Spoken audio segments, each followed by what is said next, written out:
কি এটা? নাকফুল। তুই আমাকে বলেছিলি না খুব ভালোবেসে তোকে নাকফুলটা দিলাম, খুব যত্ন করে আগলে রাখিস। তাই আমি নাকফুলটা আমার কাছে খুব যত্ন করে আগলে রেখেছি। কেন জানিস? কারণ আমি ভেবেছিলাম যেদিন আমি তোকে আমার করে পাবো সেদিন তুই আবার আমাকে নাকফুলটা পরিয়ে দিবি। এই নাকফুলের মতো তোকেও আমি খুব ভালোবেসে আগলে রাখবো। তুমি একটু ধৈর্য ধরো তুমি, প্লিজ।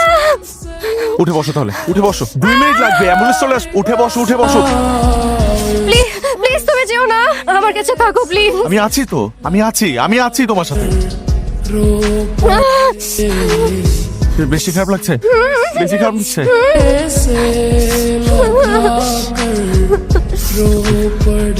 যে মানুষটা আমাকে পাগলের মতো ভালোবাসতো, সেই মানুষটাকে আমি ধরে রাখতে পারিনি। জুই আমার জীবন থেকে হারিয়ে গেছে, কিন্তু একটিবারের জন্য জুইকে আমি ভুলতে পারি। জুই ছাড়া আমার জীবনের প্রতিটা মুহূর্ত যেন মূল্যহীন।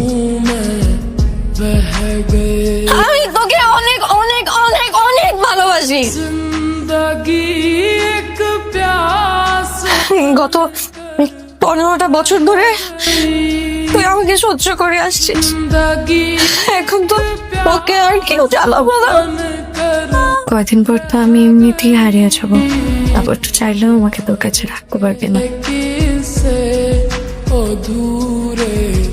জবা আমার মেয়ে ঠিক যেন ওর মায়ের মতোই হয়েছে। জুই হয়তো এই পৃথিবী থেকে হারিয়ে গেছে, কিন্তু আমার জীবন থেকে হারিয়ে যায়। জুই এখনো আমার বুকের বাপাসটা থাকে। খুব যত্ন নিয়ে ওকে আমি আগলে রেখেছি আমার হৃদয়ের এক কোণে।